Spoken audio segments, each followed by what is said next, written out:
Hi friends, మనలో చాలామంది WhatsApp, Facebook, emails అనేవి వాడుతూ ఉంటాము. సో ఇప్పుడు ఈ వాట్సాప్, ఫేస్బుక్, ఈమెయిల్స్లో వచ్చే స్పామ్ అంటే మోసాలు కావచ్చు, అబద్ధాలు కావచ్చు ఏంటనేది ఈరోజు మీకు చెప్పబోతున్నాను. వీటి గురించి అవగాహన పెంచుకొని వీటితో మనం ఎంత జాగ్రత్తగా ఉంటే అంత మంచిది. ముందుగా వాట్సాప్ గురించి చెప్పుకుందాము. వాట్సాప్లో మనకి ఎప్పుడు చాలా రకాల మెసేజ్లు వస్తుంటాయి. అందులో ఒక పాప ఫోటో పెట్టి ఈ పాపకి హార్ట్లో హోల్ ఉంది, ఈ మెసేజ్ని మీ గ్రూప్లో ఎంతమందికి వీలైతే అంతమందికి పంపించండి. ఒక మెసేజ్కి వాట్సాప్ వాళ్ళు ₹1 ఇవ్వడం అంటూ జరుగుతుంది. దాంతో వీళ్ళు సర్జరీ చేయించుకుంటారని చెప్పి ఇలాంటి మెసేజ్లు వస్తూ ఉంటాయి. అలాగే ఒక ఫోటో పెట్టి కింద వాయిస్ పెట్టి లేదంటే ఒక ఫోటో పెట్టి దాని కింద టెక్స్ట్ రాసి పంపించడం చాలామంది చూస్తూ ఉంటాం. సో ఇవన్నీ ఉత్తి మాటలే, అలాంటి ఏమీ నమ్మమాకండి. అది తెలుసో తెలియకో మనం అలాంటి మెసేజ్ని పాస్ చేసి మనం ఒక పెద్ద తప్పు చేసిన వాళ్ళం అవుతున్నాం. ఎందుకంటే ఎప్పుడైనా ఇలాంటి వాటికి వాట్సాప్ వాళ్ళు ₹1 కూడా ఇవ్వరు. అదంతా ఉత్తి మాట.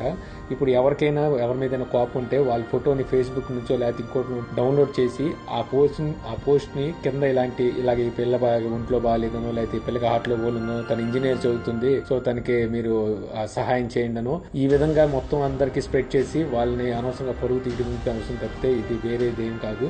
సో ఇలాంటివి ఏం నమ్మకండి. ఇంకోటి ఏంటంటే అమెజాన్ నుంచి, ఫ్లిప్కార్ట్ నుంచి, స్నాప్డీల్ నుంచి మీకు ₹1 పే చేస్తే మీకు ఫోన్ వస్తుంది. లేదంటే మీరు ఈ మెసేజ్ని మీ గ్రూప్స్కి స్ప్రెడ్ చేస్తే మీకు జియో సిమ్ వస్తుంది, ఇంకోటి మెసేజ్ వస్తుంది. ఆ మెసేజ్ని క్లిక్ చేస్తే వేరే వెబ్సైట్లోకి వెళ్తాం. అక్కడ మనం మొత్తం అంతా ఫామ్ లాగా ఇస్తారు. సో అదంతా ఫిలప్ చేస్తే మీకు ఇంటికి మొబైల్ వస్తుంది. లేదా అక్కడ మనకి స్పిన్ లాగా అంటే ఒక తిప్పేది చక్రం లాగా వీల్ ఉంటుంది. సో ఆ వీల్కి మొత్తం మొబైల్స్ అనేవి కనబడుతూ ఉంటాయి. సో దాన్ని మనం వీల్ తిప్పితే ఏ వీల్ వచ్చి ఎక్కడ ఆగితే ఆ మొబైల్ అనేది మనకి గిఫ్ట్ కింద పంపించడం జరుగుతుంది. ఇవన్నీ ఉత్తి మాటలు, ఇలాంటి ఏమీ నమ్మమాకండి. ఇవే కాదు, ఇంకా చాలా అబద్ధాలు అనేవి చాలా రకాలుగా వాట్సాప్లో వస్తూ ఉంటాయి. వీలైనంత వరకు మన గ్రూప్స్ నుంచి వేరే గ్రూప్ సెండ్ చేయకుండా ఉండటమే మంచిది. మీరు కొన్ని లింక్స్ ఉంటాయి, అవి క్లిక్ చేయగానే మనకు తెలియకుండా కొన్ని స్టెప్స్ అనేవి ఇవ్వడం జరుగుతుంది. సో మనం ఫిలప్ చేసుకుంటూ నెక్స్ట్ క్లిక్ చేసేసరికి మన వాట్సాప్లో ఎంతమంది అయితే గ్రూప్స్ ఉన్నారో ఆ గ్రూప్స్ అందరికీ మన ప్రమేయం లేకుండానే వాళ్ళందరికీ ఆ మెసేజ్లు అనేది వెళ్ళిపోవడం జరుగుతుంటుంది. సో ఇలాగే చాలా రకాలైన మెసేజ్లు వాట్సాప్లో నిజాల కన్నా అబద్ధాలు చాలా తొందరగా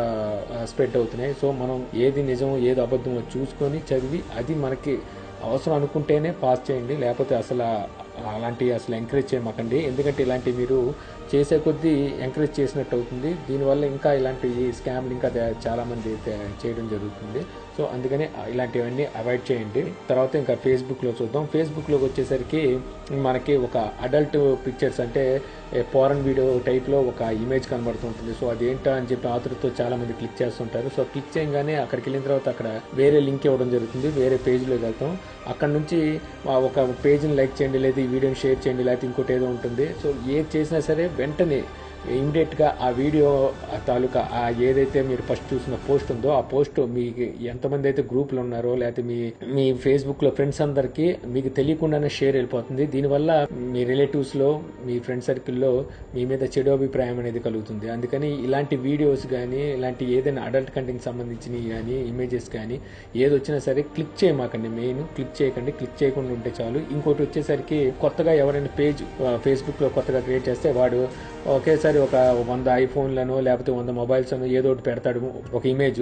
చాలా మంది నాకు అర్థం కాదు ఏంటంటే ఎలా నమ్ముతారో అర్థం కాదు. వాడు ఏమంటాడంటే ఈ ఇమేజ్ ని క్లిక్ చేసి లైక్ చేసి షేర్ చేసి మా పేజ్ ని లైక్ చేయండి, మీ ఫోన్ నెంబర్ కింద కామెంట్ బాక్స్ లో రాయండి, మీకు మేము మొబైల్ పంపించేస్తా ఉంటారు. అసలు మీరు ఇవన్నీ చాలా ఉత్తున్నాయి. వాళ్ళ పేజ్ కి లైక్స్ రావడం కోసం ఈ ఇమేజ్ ని షేర్ చేసి వాళ్ళ పేజ్ కి లైకర్స్ ఎక్కువగా, ఫాలోవర్స్ ఎక్కువగా రావడం కోసం ఇవన్నీ చేస్తారు.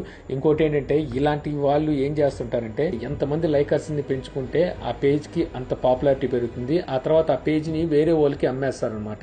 సో ఆల్రెడీ ఫాలోవర్స్ ఉన్నారు కాబట్టి ఆ పేజ్ ని కొనడానికి చాలా మంది ఉత్సాహం చూపిస్తారు. ఆ విధంగా కూడా ఈ పేజ్ ని అమ్మేస్తుంటారు. సో అందుకని ఇటువంటి మీరు నమ్మమాకండి.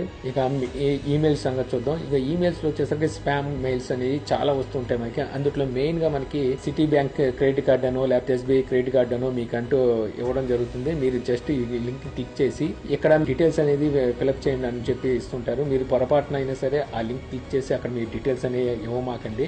అలా ఇచ్చినట్టయితే మీ అకౌంట్ని హ్యాక్ చేయడం జరుగుతుంది. సో మీకు అలాంటి మెయిల్ ఏమైనా వస్తే ముందు ఒకసారి బ్యాంకుకి కాల్ చేసి కన్ఫర్మ్ చేసుకోండి.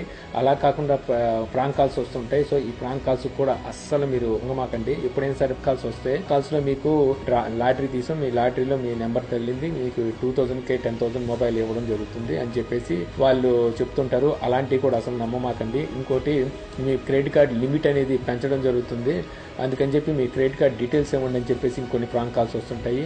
సో అలాంటప్పుడు కూడా ఎప్పుడు అసలు అలాంటి చోట మీరు క్రెడిట్ కార్డ్ డీటెయిల్స్ కానివ్వండి, బ్యాంక్ డీటెయిల్స్ కానివ్వండి, అన్నోన్ పర్సన్ ఎప్పుడైనా కాల్ వచ్చినప్పుడు వాళ్ళకి అసలు ఆ డీటెయిల్స్ ఇవ్వకండి. ఎందుకంటే బ్యాంకు వాళ్ళు ఎప్పుడు ఈ డీటెయిల్స్ అనేది మిమ్మల్ని అడగరు. ఒకవేళ ఇలాంటిది ఏమైనా ఉంటే మీకు కాల్ చేసి దగ్గరలో ఉన్న బ్యాంకులో మీ డీటెయిల్స్ సబ్మిట్ చేసి అప్డేట్ చేసుకోమని చెప్తారే కానీ వాళ్ళు ఫోన్లో ఎప్పటికీ మీ అకౌంట్ డీటెయిల్స్ ఎప్పుడు అడగరు. అందుకని ఎవరికి మీ పూర్తి అకౌంట్ డీటెయిల్స్ అనేవి ఎవరికి ఇవ్వమాకండి. అలాగే ఇప్పుడు వీటన్నిటిని కట్టడి చేయడం ఎలా తెలుసుకోవడం అనేది మన విచక్షణ మీద ఆధారపడి ఉంటుంది. ఏది నిజం ఏది అబద్ధం అనేది మనమే తెలుసుకోవాలి. ఒక పోస్ట్ కానీ లేదంటే ఒక మెసేజ్ కానీ మన దగ్గర వచ్చినప్పుడు అందులో ఎంతవరకు నిజం ఉంది అనేది మన విచక్షణ మీదే ఆధారపడి ఉంది. మనం ఒకసారి దాన్ని అనలైజ్ చేసుకొని ఆలోచిస్తే అందులో ఎంతవరకు నిజం ఉందనేది మనకు ఈజీగా అర్థమైపోతుంది. మనకు అంత టైం ఉండదు. జస్ట్ పోస్ట్ చూసామా వెంటనే నిజం ఉంటే ఉండొచ్చామని గబుక్కుని షేర్ చేస్తాం. ఎట్టి పరిస్థితులు చేయమాకండి. మెయిన్గా మీరు చేసేది వాట్సాప్లో ఒక ఫోటో పెట్టి కింద మెసేజ్ ఇస్తారో, లేకపోతే ఒక ఫోటో పెట్టి కింద లేడీ వాయిస్ కానీ ఒక జెంట్స్ వాయిస్తో కానీ ఫొటోస్ సెండ్ చేయడం జరుగుతుంది. అటువంటి అలాంటివి మీరు అస్సలు షేర్ చేయకండి. మీరు అలాంటివి షేర్ చేసి అనవసరంగా వాళ్ళు చేసే తప్పులు మీరు పాలు పంచుకునే వాళ్ళు అవుతున్నారు. అటువంటి పని ఏం చేయమాకండి. వాట్సాప్ నుంచి ₹1 కూడా ఎవరికి వెళ్ళదు. ఎవరి మీదైనా కోపం ఉంటే వాళ్ళ ఫొటోస్ని ఇలాగ పెట్టి వాళ్ళని అనవసరంగా వీధిలోకి లావడానికి చేసే పనులే తప్పితే ఇందులో ఎటువంటి ఉపయోగం లేదు. ఒకసారి ఎప్పుడైనా మెసేజ్లు వస్తే ఆ మెసేజ్లు మీరు పూర్తిగా చదివి అసలు అందులో ఎంతవరకు నిజం ఉందో చూసుకొని అవసరమైతే నవ్వుకొని వదిలేయండి. కానీ అసలు మీరు ఇలాంటివి అనేది పాస్ చేయమాకండి. అసలు ఈ వీడియో కనుక మీకు నచ్చినట్లయితే లైక్ చేసి షేర్ చేయగలరు. అలాగే మీ సలహాలు సూచనలు ఏమంటే కింద కామెంట్ బాక్స్లో ఇవ్వగలరు. జై హింద్.